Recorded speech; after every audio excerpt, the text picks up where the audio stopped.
ಸ್ವಲ್ಪ ದಿವಸ ಯಾಕ್ರಿ ಖಾಯಂ ಸೈಲೆಂಟ್ ಆಗಿರೋದು ಹೇಳ್ಯಾರ.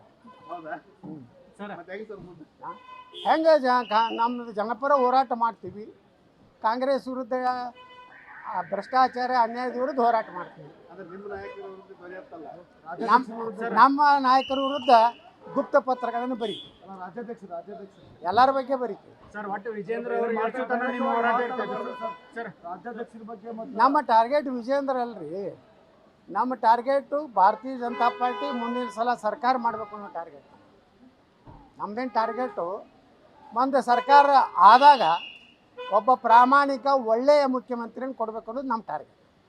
ಭ್ರಷ್ಟರಾಗಬಾರ್ದು ಅನ್ನೋದೇ ನಮ್ಮ ಟಾರ್ಗೆಟ್. ವಂಶವಾದದಿಂದ ದೂರ ಆಗಬೇಕು ಟಾರ್ಗೆಟ್. ಅದು ಹೇಳ್ತಾರಲ್ರಿ, ಮನೆಗೆ ಹೇಳ್ತಾರಲ್ಲ, ದಂಧೆ ಮಾಡಬೇಡ ಪೊಲೀಸರು ಬರ್ತಾರ. ಮನೆಗೆ ಹೇಳುದಿಲ್ಲ, ಸಣ್ಣ ಹೊರಗೆ ಹೋಗ್ಬೇಡ ಪೊಲೀಸರು ಅದಾರ ಹಂಗೆ.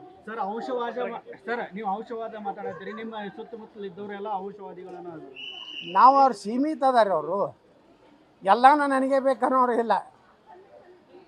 ಈಗ ನನ್ನ ಮಗ ಬಂದಿದ್ದ ನನ್ನ ಜೋಡ, ನಮ್ಮದು ಕೋರ್ಟ್ ಕೇಸ್ ಇತ್ತು ಬಂದಿದ್ದ.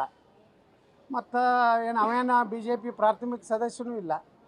ಅದನ್ನೇ ಬಬ್ಬಿ ಹಾಕ್ತಾರೆ ನನ್ನ ಮಕ್ಕಳು. ಕೆಲವು ಮಂದಿ ಅದಾರ BJP ಒಳಗೆ. ಯತ್ನಾಡ್ರು ತಮ್ಮ ಮಗನ ಕರ್ಕೊಂಡು ಹೋಗಿದ್ರು, ಅವನು ಬೇರೆ ಕೆಲಸಕ್ಕೂ ಬಂದಿದ್ದ. ನಾವೇನು BJP ಒಳಗೆ ಟಿಕೆಟ್ ಬೇಡಲ್ಲ, ನಮ್ಮ ಮಗ ಟಿಕೆಟ್ ಕೊಡ್ರಿ, ನಮ್ಮ ಮಗನ ರಾಜ್ಯಾಧ್ಯಕ್ಷ ಮಾಡತ್ತೀವಿ, ನಾವೇನು ರಾಜ್ಯ ಮೋರ್ಚಾ ಅಧ್ಯಕ್ಷ ಮಾಡತ್ತೆ ಕೇಳಿಲ್ಲ, ಏನಿಲ್ಲ.